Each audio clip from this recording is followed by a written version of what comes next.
أشهد أن لا إله إلا الله وحده لا شريك له وأشهد أن محمدا عبده ورسوله اللهم صل وسلم على سيدنا محمد وعلى آله وصحبه أجمعين أما بعد. Sahihin sahibat, Bapak dan Ibu yang dirahmati oleh Allah Subhanahu wa Ta'ala. Ini waktunya berapa menit, Bapak dan Ibu? Untuk boleh terserah antum, ya. Berapa menit? Berapa menit? Jika sempat, jika bagus, lebih cepat lebih bagus. Bapak dan Ibu yang dirahmati Subhanahu wa Ta'ala, malam ini adalah malam nuzulul Quran. Kita tahu bahwa segala sesuatu yang disandarkan kepada Al-Quran itu pasti sesuatu itu dimuliakan oleh Allah Subhanahu wa Ta'ala. Apapun, baik itu tempat ataupun juga waktu. Jadi bahkan misalnya ada seseorang yang disadarkan namanya Al-Quran, maka sesuatu itu sesuatu yang spesial, sesuatu itu sesuatu yang dimuliakan oleh Allah Subhanahu wa Ta'ala. Salah satu contohnya bulan Ramadan. Bulan Ramadan adalah bulan yang dimuliakan oleh Allah Subhanahu wa Ta'ala sebagai Syahrul Mubarak, bulan yang diberkahi oleh Allah Subhanahu wa Ta'ala. Syahrul Siyam, bulan di mana orang muslim dan muslimat yang tidak terkena uzur syar'i wajib melaksanakan ibadah puasa. Bulan puasa juga dikenal dengan Syahrul Qiyam, bulan di mana orang-orang senang sekali melakukan ibadah-ibadah qiyam, ibadah sunnah. Kemuliaan bulan Ramadan, salah satu di dalam Al-Quran dijelaskan bahwa karena Al-Quran diturunkan pada bulan Ramadan. Allah Subhanahu wa Ta'ala berfirman, Syahrul Ramadan alladzi unzila fihi al-Quran hudan lin-nasi wa bayyinatin minal huda wal furqan. Bulan Ramadan adalah bulan di mana Allah Subhanahu wa Ta'ala menurunkan Al-Quran. Salah satu kemuliaannya bulan Ramadan adalah Allah Subhanahu wa Ta'ala menurunkan Al-Quran. Bulan Ramadan juga dikenal oleh Allah Subhanahu wa Ta'ala dengan istilah atau dikenalkan oleh para ulama, oleh Rasulullah SAW sebagai Syahrul Tarbiyah, sebagai bulan pendidikan. Karena apa? Karena diharapkan orang-orang yang selesai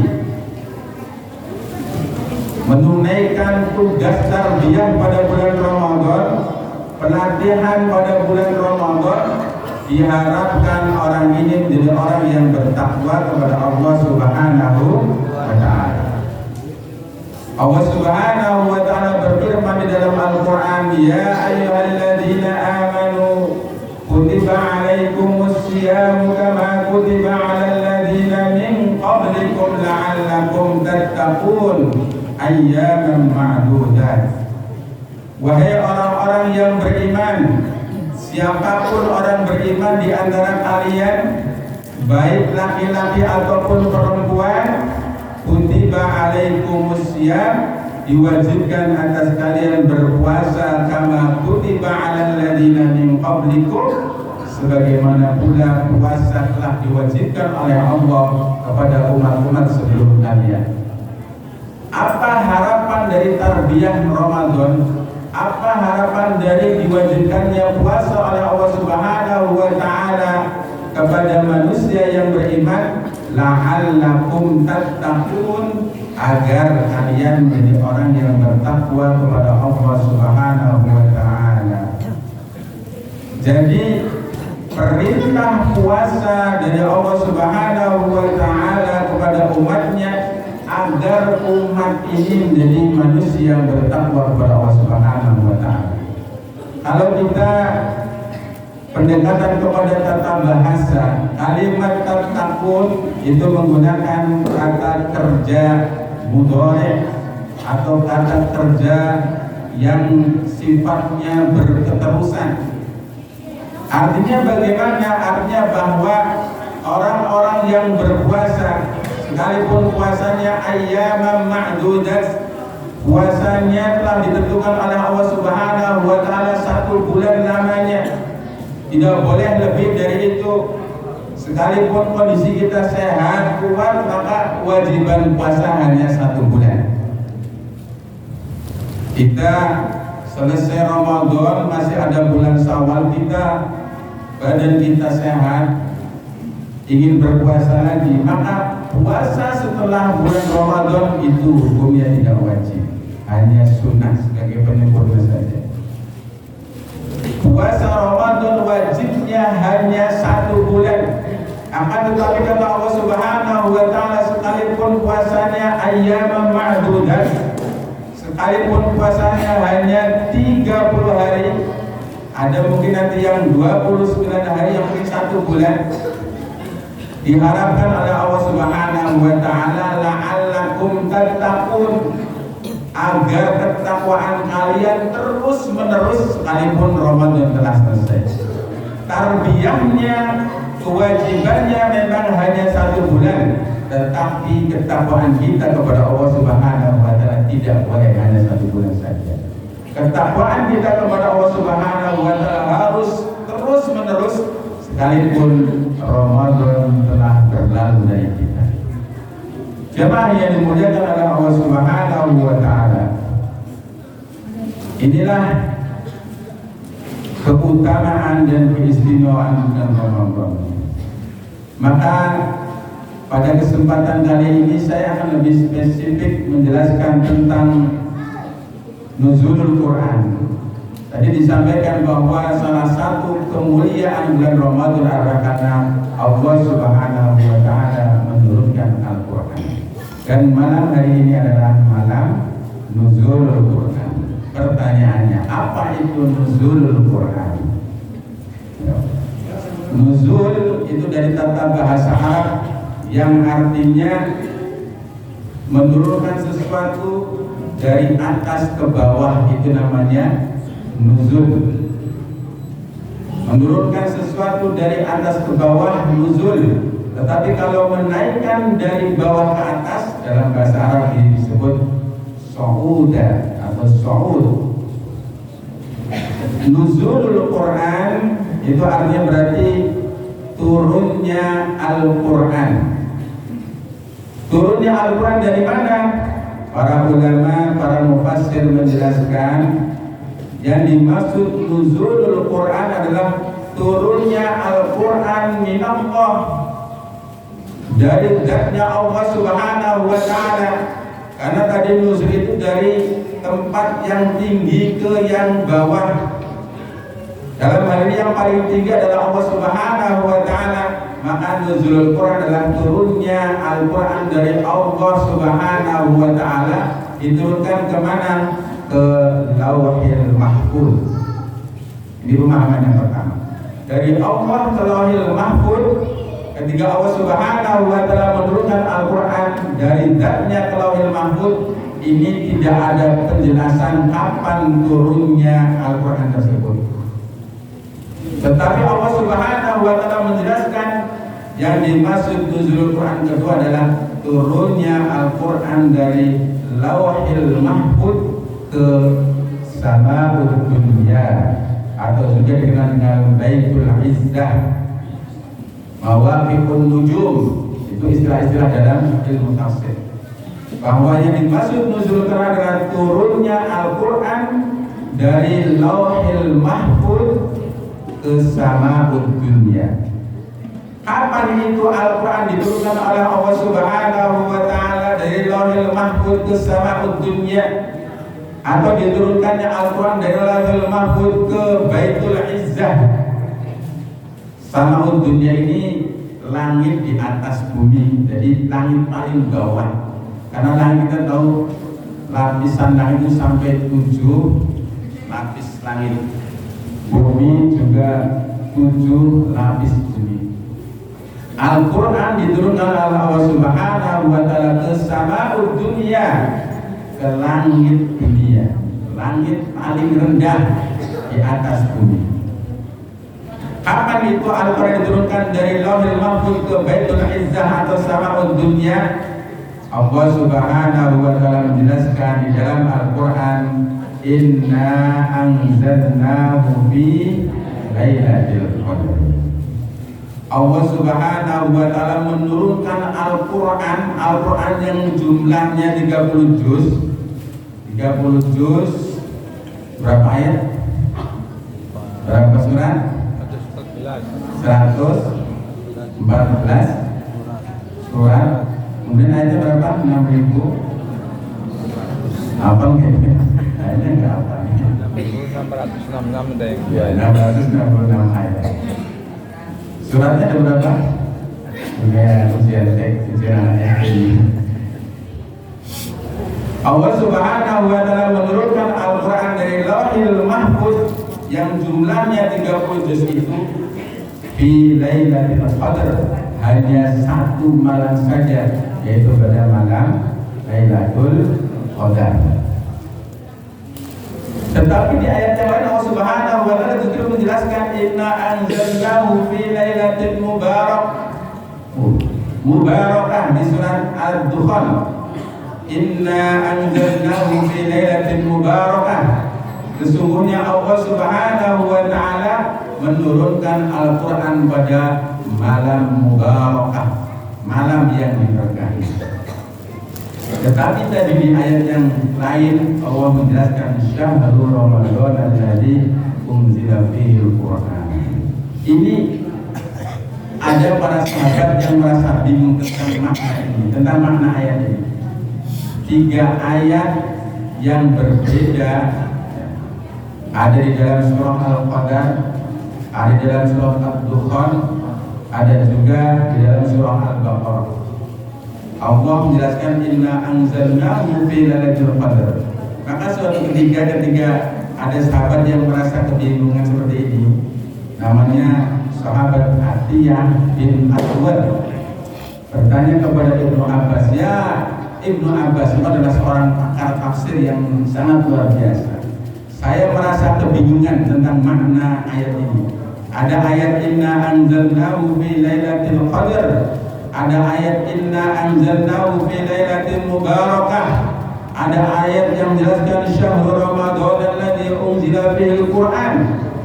Ada yang katanya Quran diturunkan pada malam Qadar, ada yang diturunkan pada malam mubarakah, ada juga yang menjelaskan Quran diturunkan pada bulan Ramadan. Padahal kita tahu Lailatul Qadar itu hanya 1 malam. Maka Ibnu Abbas menjelaskan begini, inna anzalnahu fi lailatul qadar, itu maknanya adalah bahwa Allah Subhanahu wa Ta'ala menurunkan Al-Quran yang tadi 30 juz pada malam Lailatul Qadar. Inna anzalnahu fi lailatul mubarakah, Allah Subhanahu wa Ta'ala juga menurunkan Al-Quran pada malam mubarak. Malam mubarak itu istilah lain dari malam Lailatul Qadar. Lalu bagaimana dengan syahrul Ramadan alladzi unzila fihi al-Qur'an? Allah Subhanahu wa Ta'ala menurunkan Al-Quran di bulan Ramadan. Maka Ibnu Abbas menjelaskan bahwa yang dimaksud dengan ayat ini adalah Allah Subhanahu wa Ta'ala menurunkan semua kitab samawi, kitab Taurat, kitab Injil, kitab Zabur, kitab Al-Quran, itu semuanya diturunkan di bulan Ramadan. Ini pemahaman yang pertama.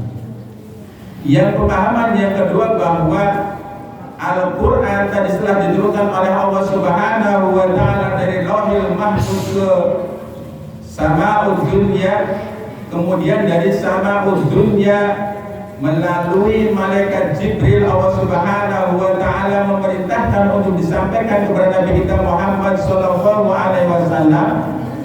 Maka malaikat Jibril menurunkan Al-Quran kepada Nabi kita Muhammad sallallahu alaihi wasallam itu permulaannya ada di bulan Ramadan. Jadi pertama kali ayat Al-Quran diturunkan oleh malaikat Jibril kepada Nabi kita Muhammad sallallahu alaihi wasallam itu di bulan Ramadan. Tepatnya kapan? Para mufassir menjelaskan sesuai dengan firman Allah dalam surat Al-Anfal yang berbunyi wa'lamu annama ghanimtum min syai'in fa anna lillahi khumsahu walirrasuli walidhil qurba wal yatama wal masakin, dan seterusnya. Maka di sini dijelaskan wa kuntum amantum yaumal furqani yaumal taqal jam'an. Pertama kali Allah Subhanahu wa Ta'ala menurunkan Al-Quran melalui malaikat Jibril kepada Nabi kita Muhammad sallallahu alaihi wasallam itu diturunkan pas yaumal taqal jam'an. Apa itu yaumal taqal jam'an? Yaitu ketika terjadi perang Badar. Dan perang Badar itu para ulama menjelaskan itu terjadi pada malam 17 Ramadan. Ada yang mengatakan malam 15 Ramadan. Maka yang dimaksud dengan syahrul Ramadan adalah ketika Allah Subhanahu wa Ta'ala menurunkan Al-Quran kepada Nabi kita Muhammad sallallahu alaihi wasallam yang diawali dengan surah Al-Alaq. Surah pertama yang diturunkan adalah surah Al-Alaq. Surah Al-Alaq itu surah apa? Surah Iqra. Ya. Ketika kita nggak paham nama surah, maka surat atau ayat pertama itu bisa menjadi nama surat. Misalnya gini, apa surat Al-Alaq? Ya surat Iqra. Iqra bismillah sama. Apa surat Al-Qadar? Al-Qadar ya Inna Anzalna. Atau gini, Inna Anzalna itu ya surat Al-Qadar. Jadi kalau kita tidak tahu makna atau nama-nama surat, maka ayat pertama dari setiap surat itu bisa dijadikan nama surat itu sendiri. Kecuali sudah maklum, bacakan surat, tahu nggak surat Al-Fatihah apa? Masa Al-Fatihah nggak tahu? Misalnya, kalau nggak tahu itu surat Alhamdulillahirabbil alamin. Tapi kenapa orang tidak pernah membaca ini? Mari sama-sama kita baca surat Alhamdulillahirabbil alamin. Tapi bacanya Al-Fatihah. Kenapa? Karena memang sudah maklum, semua orang sudah paham bahwa yang dimaksud Al-Fatihah itu adalah surat Alhamdulillahirabbil alamin. Sekalipun para ulama membolehkan mengasih nama ya dalam satu surat itu yang di awal suratnya, awal ayat. Di sini di surat Al-Alaq. Surat Al-Alaq itu surat apa? Surat Iqra bismillahirrahmanirrahim. Surat Al-Qadar itu surat apa? Surat Inna Anzalnahu. Bisa disebut Al-Qadar, bisa juga surat Inna Anzalnahu. Surat Al-Fil itu surat apa? Surat Alam Taro. Bisa. Ya. Enggak salah. Jadi kalau orang ada menyebut surat Al-Fil itu surat apa? Surat Alam Taro. Atau Alam Taro itu surat Al-Fil ya, sama aja sebenarnya. Ya. Jemaah yang dimuliakan Subhanahu wa Ta'ala. Ketika kita tahu bahwa Al-Quran adalah kitab yang diturunkan oleh Allah Subhanahu wa Ta'ala dari Allah melalui malaikat Jibril kepada Nabi kita Muhammad sallallahu alaihi wasallam, tadi sudah saya sampaikan. Maka ketika dari malaikat Jibril kepada Nabi kita Muhammad sallallahu alaihi wasallam diturunkannya dengan cara munajjaman.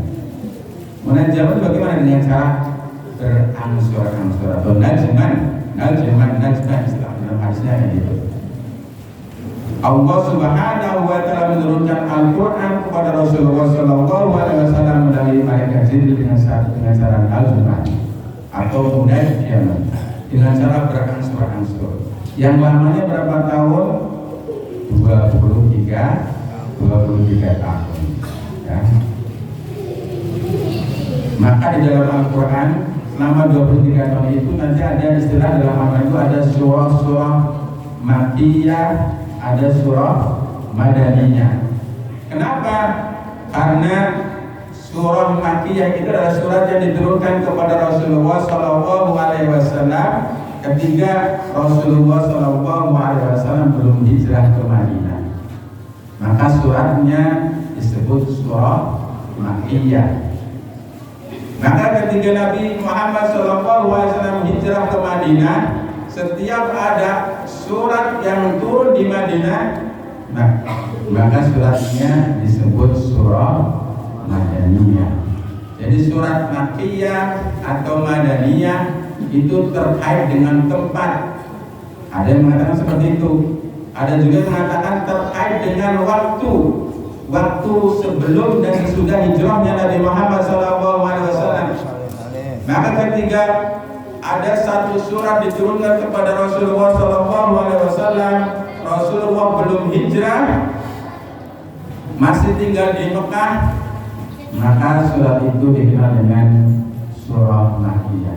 Atau mungkin ada juga setelah hijrahnya Rasulullah SAW, kemudian balik lagi ke Mekah, ada surat yang diturunkan sekalipun sudah hijrah, tetapi Rasul ada di Mekah, maka tetap disebut surah Makkiyah.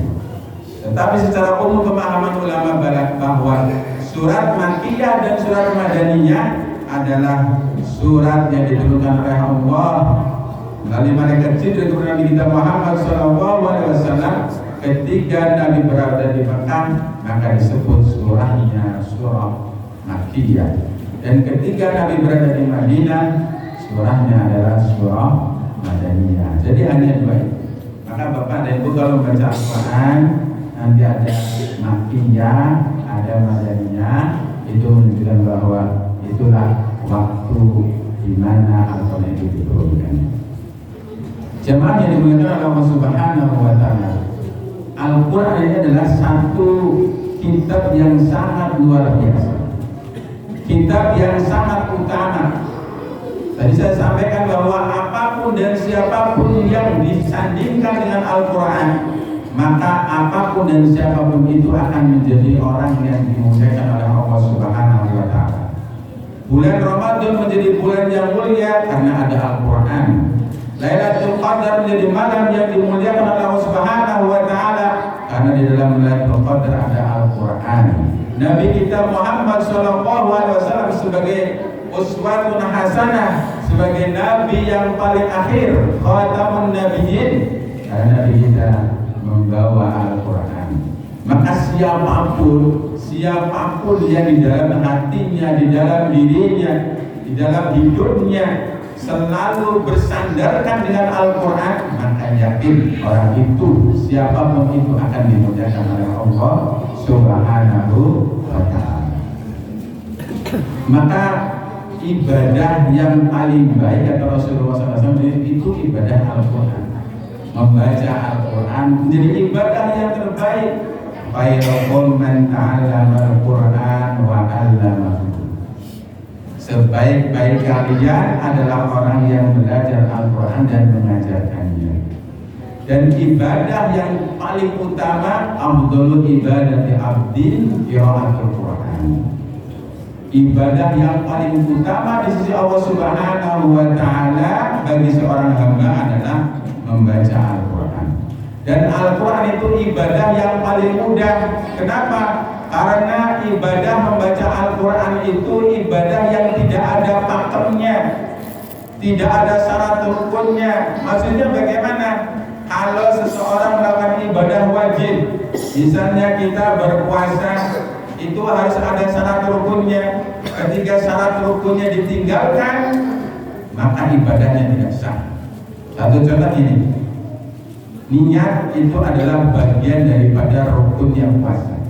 Maka ketika kita puasa Ramadan tidak niat berpuasa, itu siang hari kita tidak makan, tidak minum, malamnya kok tidak niat berpuasa, maka puasa kita tidak sah. Kenapa? Karena niat dalam puasa Ramadan itu hukumnya wajib, itu rukun.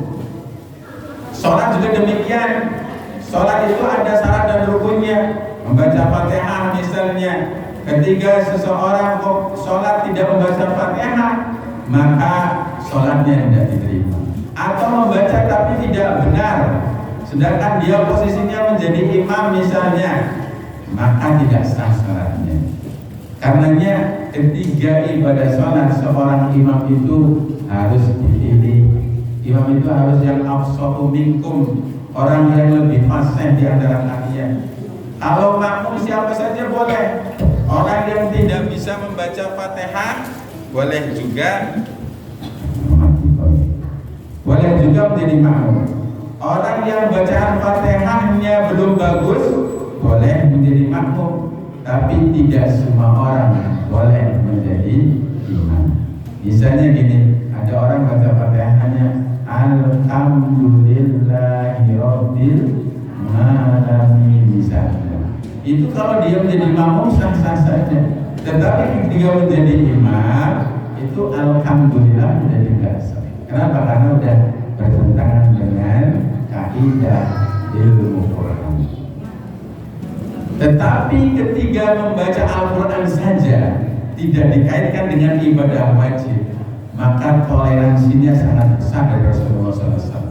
Kata Rasulullah, al-mahir bil Quran ma'asaqatil kiramil bararah walladhi yatatak falahu ajran.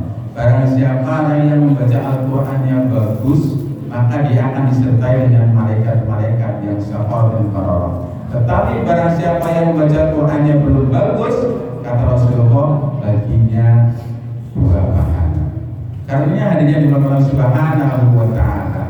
Di dalam hadis yang lain kata Rasulullah, man qara'a harfan falahu hasanatun, fal hasanatu bi asri amsalihha. Wala aqulu alif lam mim harfun walakin alif lam mim alifun harfun wa lamun harfun wa mimun harfun.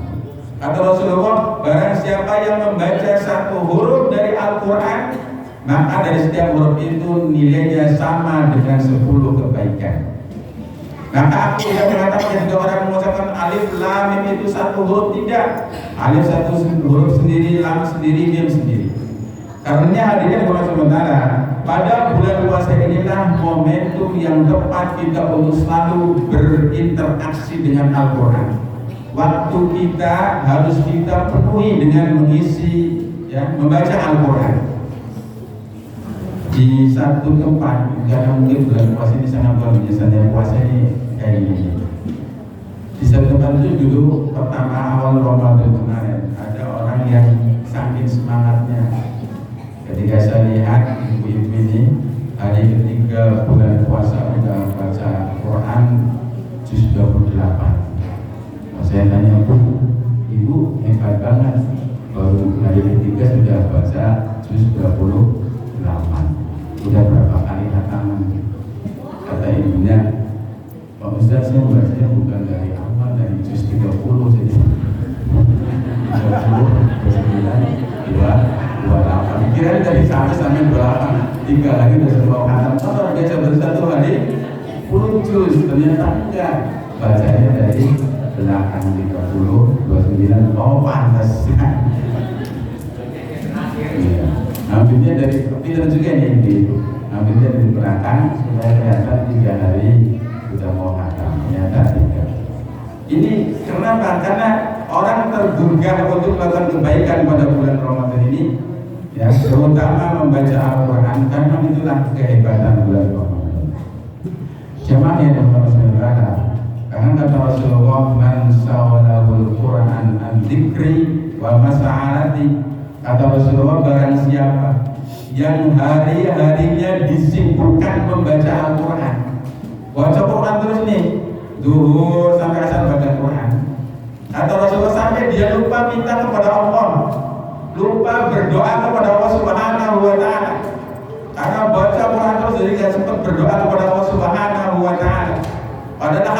banyak, tapi hari-harinya dipenuhi dengan baca Al-Quran saja, maka kata Allah, "U'titu ma a'taituhu ma u'tis sa'ilin." Kata Allah Subhanahu wa taala, orang yang hari-harinya disibukkan dengan membaca Al-Quran sampai dia lupa berdoa kepada Allah Subhanahu wa taala, lupa meminta kepada Allah Subhanahu wa taala, lupa bahwa dirinya sedang banyak masalah, ya, lagi dikejar-kejar hutang, misalnya, apalagi udah menjelang lebaran, kemudian THR bagi orang yang punya karyawan, gitu ya. Maka kata Allah Subhanahu wa taala, aku akan berikan apapun yang kamu hajatkan, melebihi orang yang meminta. Nah, ini hebatnya Pak Nabi. Kalau kita sibuk dengan Al-Quran, apapun yang dihajatkan oleh kita, apapun masalah kita, akan dipenuhi oleh Allah Subhanahu wa taala, dibandingkan dengan orang yang meminta-minta kepada Allah tapi tidak mau baca Quran. Doanya sampai nangis-nangis tapi tidak pernah baca Quran. Itu lebih dikabulkannya orang yang membaca Al-Quran. Kenapa? Kata Allah, karena fadlu kalamillahi ala sa'iri khalqihi ka fadli khalqihi ala ummatihi, atau ala khalqihi ka fadlillahi ala khalqihi. Kenapa Allah Subhanahu wa ta'ala sampai mengistimewakan orang yang membaca Al-Quran, orang yang disibukkan harinya dengan membaca Al-Quran? Karena apa? Karena kalamullah, Al-Quran itu adalah kalam yang paling utama di sisi Allah Subhanahu wa ta'ala dibandingkan dengan kalam-kalam yang lain, seperti hanya utamanya Allah Subhanahu wa ta'ala zatnya dengan makhluknya. Jadi jamaah yang dimuliakan oleh Allah Subhanahu wa ta'ala, nuzulul Al-Quran, nuzulul Quran mengajarkan kepada kita, mari kita sibukkan diri kita punya selalu berdekatan dengan Al-Quran. Isi hari dan waktu kita dengan membaca Al-Quran, karena siapapun yang hidupnya disandarkan kepada Al-Quran, siapapun yang hatinya dipenuhi dengan Al-Quran, pasti kata Rasulullah, orang itu akan dimuliakan oleh Allah Subhanahu wa ta'ala, dan hajat keinginannya, baik hajat besar ataupun hajat kecil, pasti akan dijawab oleh Allah Subhanahu wa ta'ala. Ini saja yang saya sampaikan. Assalamualaikum warahmatullahi wabarakatuh.